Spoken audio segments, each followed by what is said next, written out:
तो जिस प्रदेश में जो इस प्रदेश की सबसे बड़ी सीट जो शुरुआत में कही जा रही थी कि आंदोलनकारी आ गया, बहुत बड़ी बात हो जाएगी, बहुत अच्छा हो जाएगा, कांग्रेस पार्टी ने इन तमाम हारों के बावजूद, जो मैं कह रहा था, इन्होंने अभी भी कोई सबक नहीं लिया। जब तक ये पार्टी अभी भी 1996 मॉडल पर चुनाव लड़ रही देहरादून में, वो पार्षद अपने लिए वोट मांग रहा है, लेकिन उसने वीरेंद्र पोखरियाल का नाम नहीं लिया। ये सबसे बड़ा फेलियर आज करण मारा का है। करण मारा के अध्यक्ष बनने के बाद 2 दर्जन तो वो लोग चले गए जो 2022 में आपको जिन्हों को आपने टिकट दिया था। उत्तराखंड में निकाय चुनाव के जो परिणाम सामने आए हैं उससे सत्ताधारी दल भाजपा तो गदगद है, लेकिन विपक्षी दल कांग्रेस की नींदें उड़ी हुई हैं। क्या ये होने वाला था?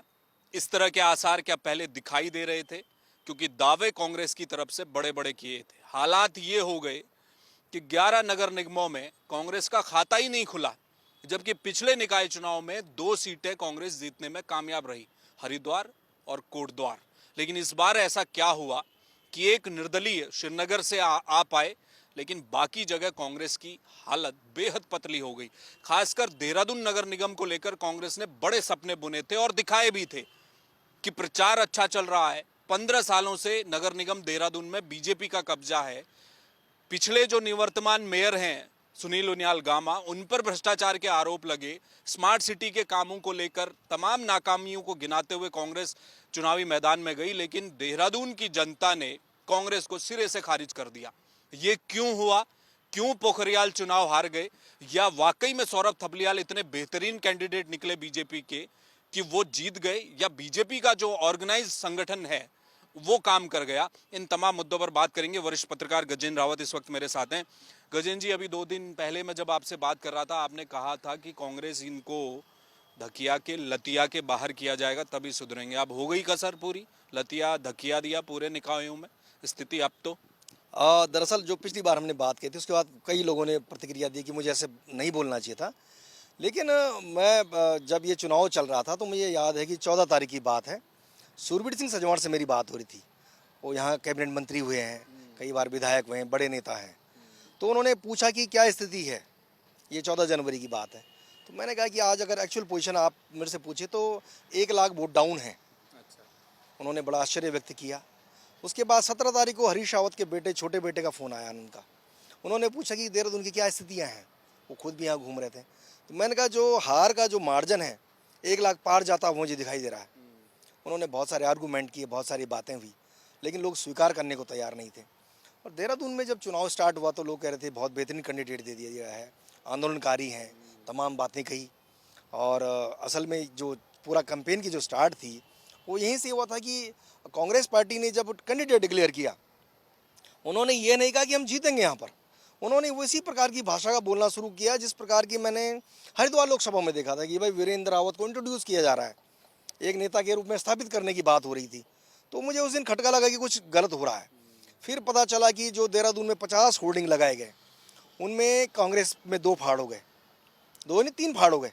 उसमें स्थिति ये हो गई कि एक तरफ तो जो है वीरेंद्र पोखरियाल का फोटो था और दूसरी तरफ करण माहरा का, और जो हाथ का चुनाव चिन्ह था इतना छोटा लगा दिया गया कि वो किसी को दिखाई नहीं दे रहा था। चेहरे बड़े हो गए, पार्टी छोटी हो गई। चेहरा करण माहरा का चेहरा, उसमें दिक्कत यह आ गई कि जो प्रीतम सिंह है, जो देहरादून के एकमात्र विधायक हैं, और तो इनका कोई विधायक है नहीं है, वहाँ प्रीतम सिंह को दरकिनार कर दिया। अगर प्रीतम सिंह ने कहा फिर मैं क्या करने वहाँ जाऊँ। वहाँ जो इनकी पार्टी के कुछ समय पहले अध्यक्ष गणेश गोदियाल, उनको श्रीनगर से देहरादून बुला दिया, और देहरादून में बता रहे हैं कि वो 5 घंटे तक घूमते रहे। पहले उनको बोले कि आप चुक्खू मोहल्ला आओ, चुक्खू मोहल्ला गए तो वहाँ 3 आदमी बैठे हुए हैं। उसके बाद उनको GMS रोड बुलाया तो वहाँ कोई नहीं बैठा हुआ। उसके बाद उनको जो है किसी तीसरी चौथी जगह बुला दिया। वो आदमी 5 घंटे तक घूमता रहा, उसे ये नहीं पता चला कि जो कांग्रेस का मेयर कैंडिडेट वो कहाँ पर कैंपेन कर रहा है। वो थका कर वापस चले गए। अच्छा। एक और बड़ी बात दिखाई दी कि जिस पॉकेट्स में हम ये मानते थे कि दलित वोट बैंक है, इस प्रकार का वोट बैंक है, मलिन बस्तियाँ हैं, तो यशपाल आर्य अपेक्षा कर रहे थे कि उनका भी फोटो लगेगा। वो आए, उन्होंने देहरादून में बता रहे कि इनके लोगों से बात करी, इनके शिपा सालारों से, उनकी तरफ से कोई रिस्पॉन्स नहीं मिला। बहुत मुश्किल से यशपाल आर्य की 2-3 मीटिंग करवाई गई और यशपाल आर्य भी यहाँ से खाली वापस जो है बाजपुर चले गए। तो जिस प्रदेश में जो इस प्रदेश की सबसे बड़ी सीट, इस प्रदेश की जो पहला नगर निगम, उस नगर निगम को लेकर एक जो माहौल बनाया जा रहा था, जो शुरुआत में कही जा रही थी कि आंदोलनकारी आ गया, बहुत बड़ी बात हो जाएगी, बहुत अच्छा हो जाएगा, पहाड़ी हो जाएगा, टिहरी वाला हो जाएगा, और कास्ट से भी बेहतर हो जाएगा, सब चीज़ें बेहतर हो जाएंगी। कांग्रेस पार्टी ने इन तमाम हारों के बावजूद, जो मैं कह रहा था, इन्होंने अभी भी कोई सबक नहीं लिया। और वो खुद ही करे कांग्रेस के नेता कि भाई करण मारा को देहरादून को वोटर कहाँ जानता है। तो जिन लोगों की यहाँ पैठ थी उनके हाथ में कमान नहीं सौंपी। और जब मेरे को इसी प्रकार से इनके फ़ोन कॉल्स आ रहे थे कि भाई क्या, और तो मैंने इन्हें पूछा कि तुम हार का जो तुम्हारा मार्जिन बढ़ता जा रहा है उसके पीछे एक बहुत सिंपल लॉजिक है। 1 से लेकर 100 वार्ड थे, हर वार्ड में वही 10 नेता जो है मंचों पर, कोई 11वां आदमी नहीं है। मतलब अगर आप देखोगे, अगर राजपुर विधानसभा में जो आप कंपेन कर रहे हैं, और अगर आप वहाँ राजकुमार को फ्रंट पे नहीं रख रहे हैं, आप वहाँ दूसरे तीसरे चौथों को वहाँ भाषण दिलवा रहे हैं, तो राजकुमार के समर्थक वहाँ छिटक है। वही हाल धर्मपुर में हुआ कि आपने जो है वहाँ भी उन्हीं सब लोगों को मंच, मतलब जितना भी पूरे 100 के 100 वार्ड थे, इन 100 वार्डों में कोई 11वां आदमी नहीं था जो स्टेज पर आपको दिखाई दिया। वही भाषण, वही बातें, वही सब चीज़ें रिपीटली आ रही। तो ये उसकी जो हार का जो कारण था, जो मैं महसूस कर रहा था, आपको अगर कभी ये दोनों नेता मिले उनसे जरूर पूछना कि गजेंद्र रावत ने कहा था, नहीं कहा था कि आप 1 लाख से ज़्यादा वोटों से हार रहे हैं, सूरवीर सिंह सजवाण और आनंद रावत। आनंद राव। जी हाँ, इन दोनों से जरूर पूछना आप।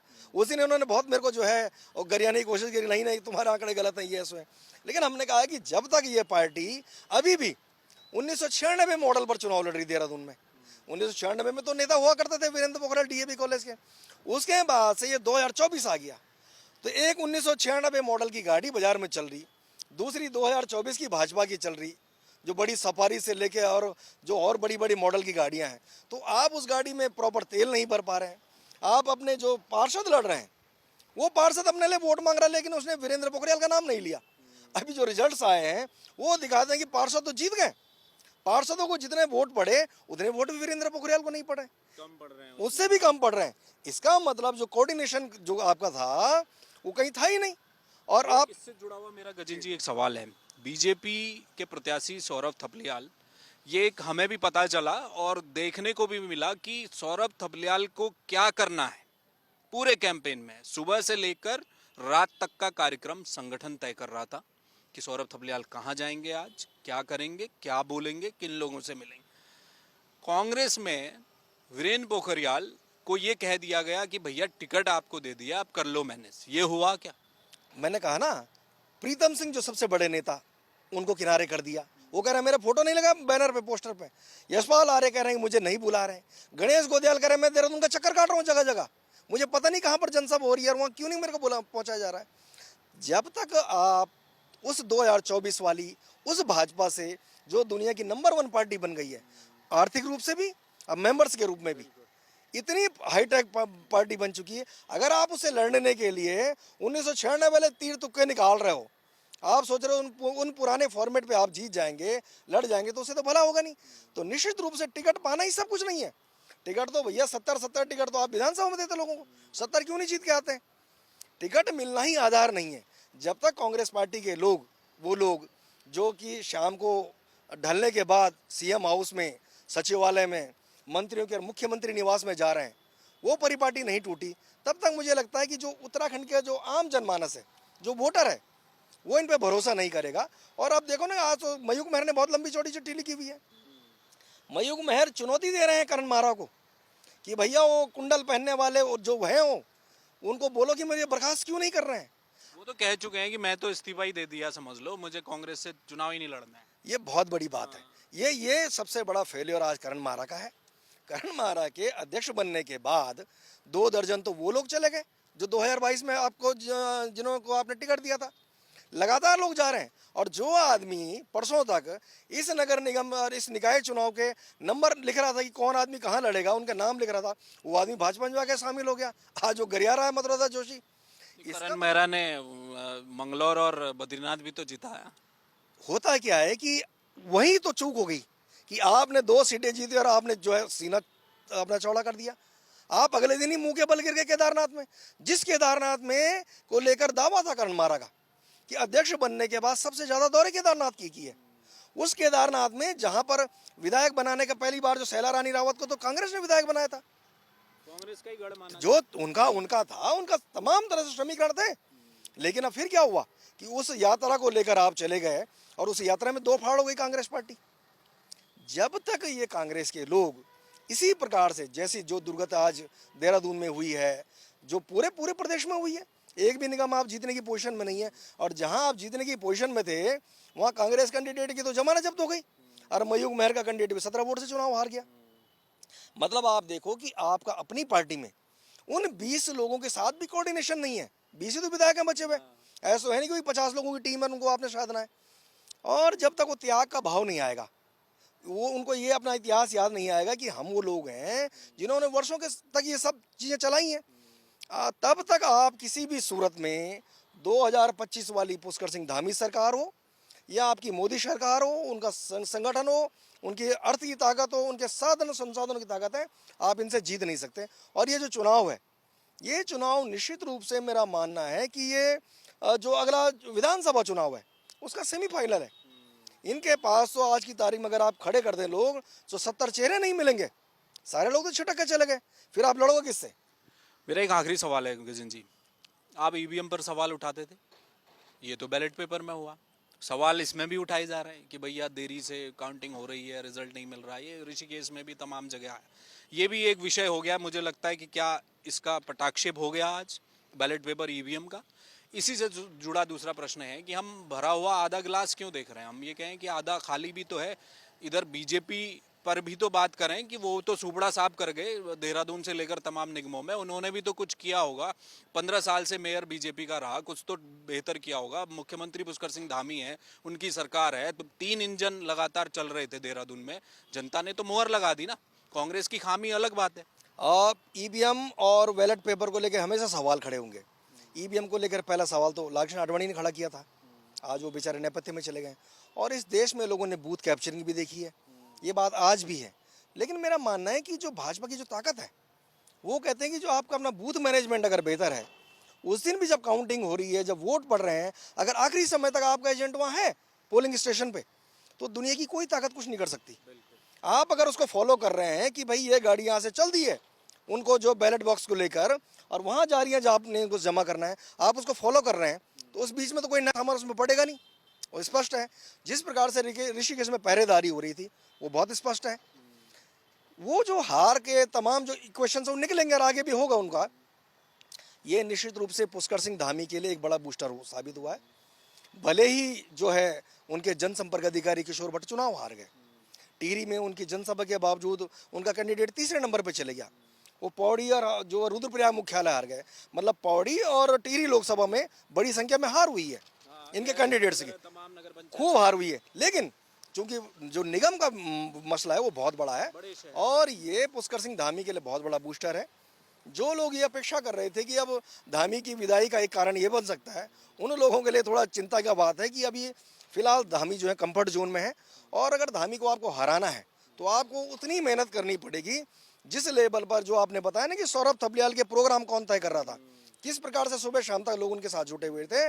और वो जो कांग्रेस वाले जो लोग हैं वो अगर अभी भी नहीं सीखेंगे तो फिर वही चीज़ आएगी जो मैंने कहा ना कि हमने उसे 10 दिन 9 दिन पहले समझ लिया था कि ये 1 लाख से ज़्यादा बड़े मार्जिन से लोग पीछे जा रहे हैं। तो अगर आप जो जनता की भावनाओं के अनुरूप नहीं समझ पाते हैं तो इस प्रकार के परिणाम तो अपेक्षित है। बहुत शुक्रिया। Thank you. तो ये थे गजेंद्र रावत, वरिष्ठ पत्रकार। देखिए, कुछ दिनों पहले मैंने बात की थी आपसे, तो उस समय भी चर्चा हो रही थी कि इन्होंने कहा था कि कांग्रेस की स्थिति बड़ी डामाडोल है। संगठन के तौर पर कांग्रेस पिछले कई सालों से, जब से प्रधानमंत्री नरेंद्र मोदी 14 से बीजेपी ने अपना काम करना शुरू किया, कांग्रेस का संगठन स्तर पर कामकाज बेहद लचर होता चला गया। क्या देहरादून नगर निगम में भी यही हुआ? प्रत्याशी कोई भी होता लेकिन उसके पीछे भी क्या इसी तरह का संगठन जुड़ता? क्यों एकमात्र विधायक प्रीतम सिंह को दरकिनार कर दिया गया? क्या यशपाल आर्या को तमाम मलिन बस्तियों में और उन जगहों में जहां के वो चेहरे हैं बनते हैं, राजकुमार पूर्व विधायक थे, क्या उन्हें नजरअंदाज किया गया? ये तमाम खामियों की वजह से क्या कांग्रेस को यहां हार मिली है, ये बड़ा सवाल है। लेकिन बीजेपी के लिए कहना पड़ेगा कि वाकई में एक वेल ऑर्गेनाइज संगठन की तरह उन्होंने काम किया और कांग्रेस चारों खाने चित। कैमरामैन मयूर उपाध्याय के साथ हेमभट्ट, जय भारत टीवी।